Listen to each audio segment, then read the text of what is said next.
मुकम्मल घर में अनील रज़ाक फ़ायज़ा कुरैशी आपके साथ मौजूद हैं। सेगमेंट है हमारा दिल की बात, और दिल की बात में आज हमारे साथ जो गेस्ट हैं वो हैं रबाब कादिर। क्लिनिकल साइकोलॉजिस्ट हैं, कॉर्पोरेट ट्रेनर हैं, सर्टिफाइड ट्रामा थेरेपिस्ट हैं, certified couple marriage and family counsellor भी हैं। हम जिस टॉपिक पे आज हम बात करने वाले हैं वो है work place anxiety and procrastination.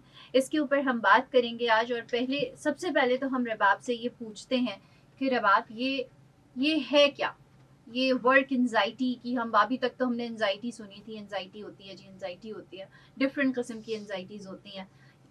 ये क्या है वर्क प्लेस एंजाइटी? आप किसे कहेंगे? प्रोक्रेस्टिनेशन जो वर्ड हम यूज कर रहे हैं, आप इसको थोड़ा सा ब्रीफ कर दीजिए। अच्छा। तो वर्क प्लेस एंजाइटी, नाम से आपको अंदाजा हो रहा होगा, जैसे आपने बताया कि डिफरेंट किस्म की एंजाइटी होती है, राइट? तो जब आप कहते हैं वर्क प्लेस एंजाइटी, तो इसका मतलब ये है कि आप जिस जगह पे काम कर रहे हैं, आप जिस जगह पे जॉब कर रहे हैं, आपको उस जगह से जो है एंजाइटी हो रही है। सही है, राइट? कभी कभार आपने ऐसा फील किया होता है कि मंडे गुजर गया, मतलब संडे गुजर गया, मंडे आ गया, आप बोलते हैं फिर जाना पड़ेगा। राइट? कभी कभार आप शाम होने लगती है, आप घर जा रहे हैं, आप बहुत खुश हैं, आप यहाँ से मुझे घर जाना है, लेकिन जैसे ही सुबह होने लगती है, वो रात मुश्किल से कटती है कि यार फिर ऑफिस जाना पड़ेगा। अंदर से आपको नहीं जाना है, ना जाने की बहुत सारी रीजंस होती हैं। एक ये कि आप एक ही रूटीन से बोर हो गए, जिसको हम एंजाइटी के कमरे में नहीं लेकर आते। सही है। लेकिन कभी कभार आपके ऑफिस का एनवायरनमेंट इतना टॉक्सिक हो जाता है कि वो आपके अंदर एक तरीके के डर को, खौफ को डाल रहा होता है।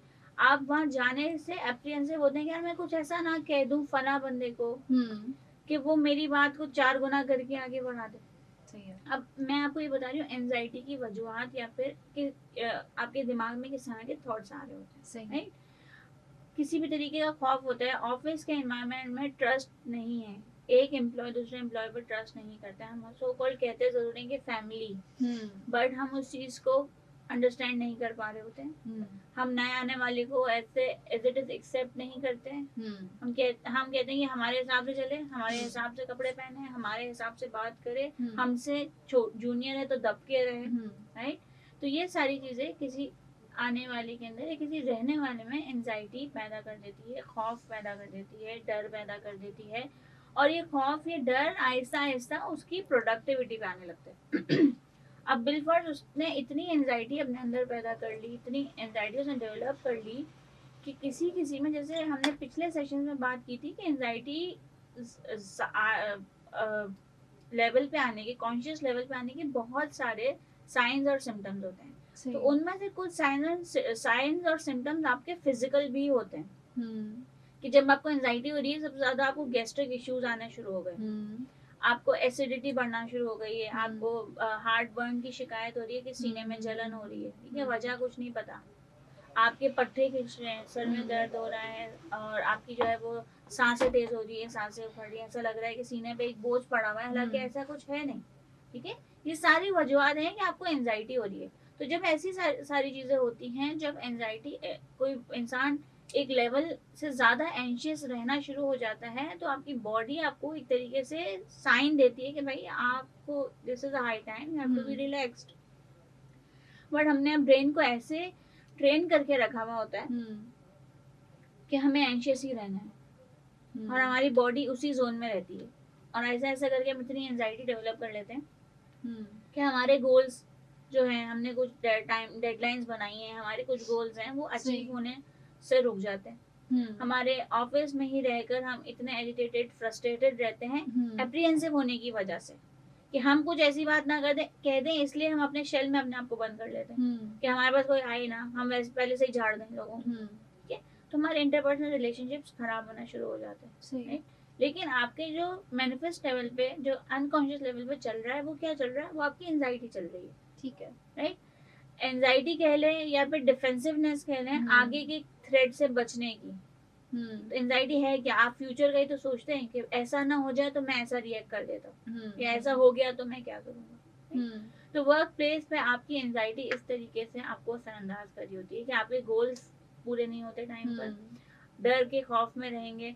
एम्प्लॉयर्स को ये देखना चाहिए इस वक्त कि कौन से ऐसे एम्प्लॉयर्स हैं जो छुट्टी बहुत ज्यादा करते हैं। सही। अनफॉर्चुनेटली अगर हम कॉर्पोरेट की बात करते हैं तो हम कॉर्पोरेट में छुट्टी करने वाला जो इंसान है उसको हम गैर जिम्मेदार कंसीडर करेंगे। हम कहेंगे ये छुट्टी करते हैं, हम उससे बैठ के वजह नहीं पूछेंगे, हम कहेंगे इसको लेटर दो, फारिग करो, हमारे पास एम्प्लॉयज बहुत है। नहीं? तो यहाँ पर आप क्या सेंस देते हैं कि हमें इंसान की कदर नहीं है, हमें उसकी मेंटल हेल्थ की कदर नहीं है, हमें उसकी फिजिकल हेल्थ की कदर नहीं है कि वो किस जोन में चल रहा है, किस वक्त से गुजर रहा है। क्या आपके पास अगर एक बंदा 6 साल से काम कर रहा है और अब जाके उसके अंदर बिहेवियरल चेंजेस आए हैं, तो क्या आपका फर्ज बनता है कि आप उससे बैठकर पूछें? राइट? वो बता नहीं रहा ना, ट्रस्ट इश्यूज है इसलिए तो नहीं बता रहा। तो आप उस वक्त, हम थेरेपीज में क्या करते हैं, हम लोगों का ट्रस्ट ही तो गेन करते हैं और उसके बाद जाके वो हमें अपनी चीजें बताते हैं, फिर हम उसका सोल्यूशन निकालते हैं। तो अगर ये एक इनिशियल लेवल पे हो जाए, अगर एक एम्प्लॉयर्स भी ये काम करना शुरू कर दें अपने एम्प्लॉयज के साथ, तो शायद एम्प्लॉयज के अंदर और वर्क प्लेस के अंदर एंजाइटी वाली चीज नहीं आती। और जब एंजाइटी अपने लेवल से बढ़ जाती है तो वो प्रोक्रास्टिनेशन की तरफ चली जाती है। ठीक। अच्छा, हम ये जो आपने अभी बोला कि प्रोक्रेस्टिनेशन की तरफ चली जाती है, इसके बारे में बात करेंगे कि फिर ये कौन सी स्टेज है और क्या है। हमारे साथ Rabab Qadir, clinical psychologist, corporate trainer मौजूद हैं। दिल की बात हमारा सेगमेंट है। अनीला रज़ाक, फाइज़ कुरैशी बिल्कुल आपके साथ मौजूद हैं। आप सुन रहे हैं अपना कराची FM 107, कराची की आवाज़, दिल FM नेटवर्क। कॉल कर सकते हैं आप हमें 11-11-107, 11-11-107। सुनते रहिए।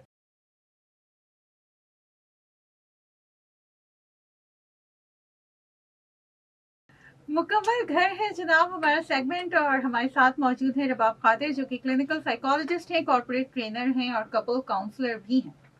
और जिस टॉपिक को हम आज कवर कर रहे हैं वो है वर्क प्लेस एंजाइटी और प्रोक्रास्टिनेशन, जो कि बहुत ज़्यादा इंटरलिंक्ड है एक दूसरे के साथ। अनीला रज़ाक, फाइज़ा कुरैशी आपके साथ बिल्कुल मौजूद हैं। और अब हम बात करेंगे थोड़ी सी प्रोक्रास्टिनेशन के ऊपर। रबाब, ये बताइएगा, क्या ये दोनों चीज़ें आपस में इनका इंटरलिंक्ड है या दोनों अलग-अलग चीज़ें हैं? कभी आप प्रोक्रास्टिनेशन मोड में चले जाते हैं, कभी आपको वर्क प्लेस एंजाइटी शुरू हो जाती है, ऐसा होता है? मैं आपको इसको बहुत सिंपली वे में इसको बताती हूँ। वर्क प्लेस एंजाइटी का बाय प्रोडक्ट प्रोक्रास्टिनेशन हो सकता है। ओके, सही। कैसे? कि आपकी एंजाइटी इतनी ज्यादा बढ़ गई कि आप सेल्फ डाउट में चले गए कि ये काम मुझसे नहीं होगा। ठीक, राइट? ये चीज आपके अनकॉन्शियस में चल रही है। आपका बिलीव है कि यार ये फना काम मुझसे नहीं हो सकता, या ये जो डेडलाइन मुझे दी है ये काम मैं उसमें नहीं कर सकता। राइट? ये काम मुश्किल है। ठीक है। राइट? ये काम मुझसे नहीं होगा। अब इसकी बहुत सारी वजूहत होती है। कभी आपको कभी किसी एम्प्लॉय से कंपेयर किया जा रहा हो, आप कभी एक एक्स एम्प्लॉय के हवाले से आपके साथ कॉन्स्टेंटली बात की जा रही हो, वो तो बहुत अच्छा था, उसका काम बहुत अच्छा था, सही, तुम वैसा काम नहीं कर रहे हो। राइट? ऐसा ऐसा करके आप अपनी स्किल्स के ऊपर फोकस जो है वो आपका खत्म होता जाता है, ब्लर होता जाता है, और आप एक ऐसी पर्सनैलिटी बनने लग जाते हैं जो शायद आप नहीं होते हैं। सही। आप किसी की तरीके से एक्ट कर रहे होते हैं कि यार वो फला काम ऐसे ही करता था तो मैं भी इसी तरीके से काम करूं। क्योंकि देखिए, हमारी, अगर हम अपनी कंट्री की बात करें तो इन्फ्लेशन इतना ज्यादा है, लोगों की जॉब्स का मसला है, सारी चीजें हैं, तो लोग हर तरीके से एक डर में, खौफ में, वैसे ही एंजाइटी में है कि कहीं हमारी जॉब ना चली जाए। बिल्कुल। राइट? क्योंकि आपको पूरा घर संभालना, किसी कोई अपने स्टडीज के लिए पढ़ रहा है, कोई फैमिली के लिए पढ़ रहा है, कोई बच्चों के लिए पढ़ रहा है, जॉब कर रहे हैं और साथ में जॉब भी कर रहे हैं। ठीक है? कोई सिर्फ और सिर्फ जॉब कर रहे हैं।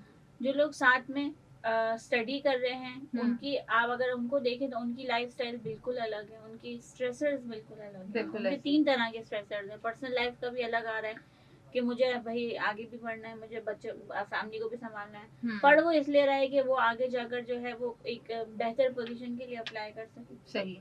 जॉब फिर वो साथ साथ कर रहा है कि वो अपने फाइनेंस को मैनेज कर सके। ठीक है?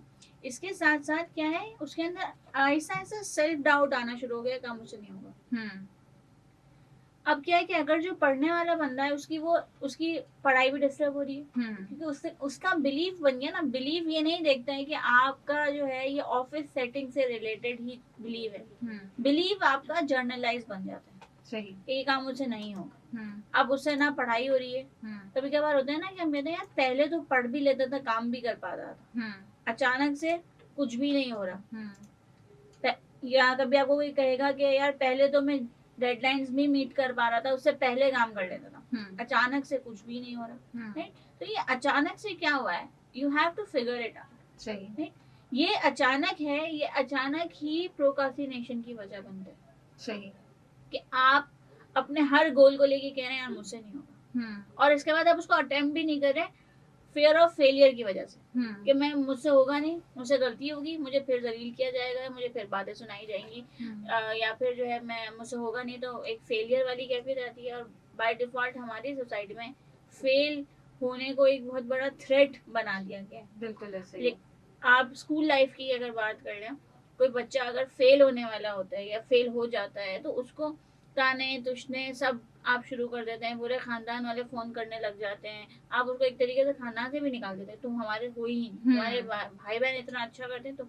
लेकिन फेल होना कोई बहुत बड़ा थ्रेट नहीं है, ये एक ऐसा, ये कॉन्सेप्ट है, बहुत माइल्ड कॉन्सेप्ट है, अगर आप उसको सर पे सवार कर लोगे तो फिर तो एक अलग ही कहानी है। सही। फेल होना है कि आप एक लेवल के हिसाब से आपकी स्किल्स नहीं थी, आप दोबारा से ट्राई कीजिए, ठीक है। फेल होना कोई बहुत बड़ा लेबल नहीं है आपका, कि आपकी मास्टर्स के डिग्री में लिखा हुआ आ जाएगा फेल हुए थे आप नर्सरी क्लास में, क्लास 7 में, ठीक है। हमारी सोसाइटी ने हम फेलियर को या सक्सेस को अपने ईगो से जोड़ के रखा। सही। एक्चुअली में फेलियर या सक्सेस आपकी परफॉर्मेंस से रिलेटेड है। तो जब आप अपने ईगो से जोड़ देते हैं तो आपका फेयर, आपकी इनसिक्योरिटी आप सामने वाले में डाल देते हैं, ठीक है, और वही चीज प्रोक्रास्टिनेशन की वजह बन जाती है। सही। आपने अब अगर हम ऑफिस से थोड़ा सा नीचे हम स्कूल लेवल की बात करते हैं, तो काफी पेरेंट्स शिकायत करते हैं कि हमारे बच्चे जो है वो, हम बोलते हैं काम, कहते हैं हाँ कर देंगे, और वो काम वहीं रह जाता है, बिल्कुल नहीं करते, कोई भी काम अटेम्प्ट नहीं करते, हर बात में उनको लगता है कि ये काम मुझसे नहीं होगा। ये तो ये क्या चीज है, ये आपकी दी हुई इनसिक्योरिटीज होती हैं, जो आप शायद इनडायरेक्टली अनकॉन्शियसली बच्चों में डाल रहे होते हैं, ठीक है। अभी हमने बात की वर्क प्लेस एंजाइटी के बारे में, तो हमने वर्क प्लेस के हवाले से कुछ बातें की, और जो ये चीजें हैं ये क्या एक्सटर्नल वेरिएबल्स हैं जो शायद आपकी एंजाइटी की वजह बनते हैं वर्क प्लेस में, लेकिन कुछ ऐसे वेरिएबल्स भी होते हैं जो इंटरनल वेरिएबल्स होते हैं, जैसे कि जो आपकी एंजाइटी या प्रोक्रास्टिनेशन की वजह बनते हैं, वो है आपकी खुद की पर्सनैलिटी। सही।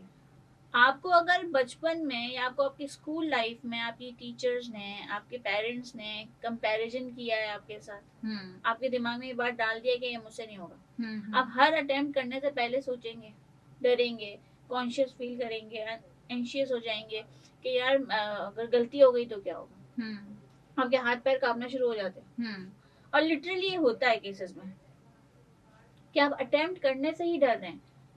हम उन्हें फिर ये कहा जाता है, हम कहते हैं, उनके एम्प्लॉयर कहते हैं आप अटेम्प्ट तो करें, आप करें, गलती करें, आप गलती से सीखेंगे। सही। ठीक है। लेकिन कुछ लोग वो गलती से ही डरते हैं, वो गलती ही नहीं करना चाहते, वो गलत मानते ही नहीं अपने आप को कि हम कभी गलत कहलाए जाएं, वो इस चीज से डरते हैं बेसिकली। वो ये डरते हैं कि मुझसे कहीं गलती ना हो जाए।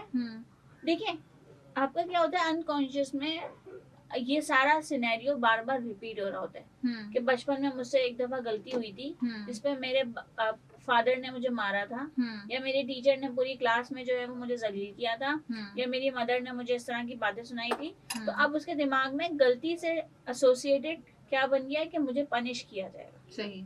ठीक है। अब वो बिलीव उसका जो है वो आने वाली लाइफ के लिए बन चुका। वो अगर एम्प्लॉयर है कहीं पे, तो एम्प्लॉय है कहीं पे, तो वहां पर भी उसका वो बिलीव चल रहा है, कॉलेज में भी चल रहा है, यूनिवर्सिटी में भी चल रहा है। तो अब वो गलती वो अटेम्प्ट नहीं करेगा, क्योंकि उसको पता है कि मुझसे तो गलती होती है, मुझसे काम सही होता ही नहीं। बहुत दफा हमने लोगों के मुझे सुना होगा कि गलती होती है मुझसे। ठीक है। तो आपका सेल्फ स्टीम खुद ही आपका जो है वो लो होने लग जाता है। आपकी सेल्फ इमेज आप ही की नजर में जो है वो बिल्कुल ही डिस्टॉर्टेड है। सही।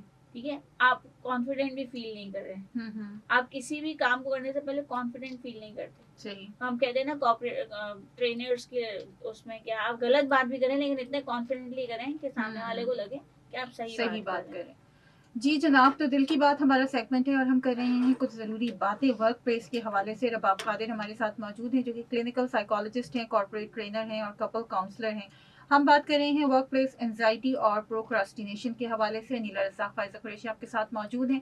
आप भी हमें 1111-107 पे कॉल कर सकते हैं और कॉल करके आपका कोई सवाल है, आपकी राय है, उसका इजहार कर सकते हैं। कराची से बाहर वाले 021 कोड में लाएंगे। सुनते रहिए अपना कराची FM 107, कराची की आवाज़ और बले बले FM नेटवर्क।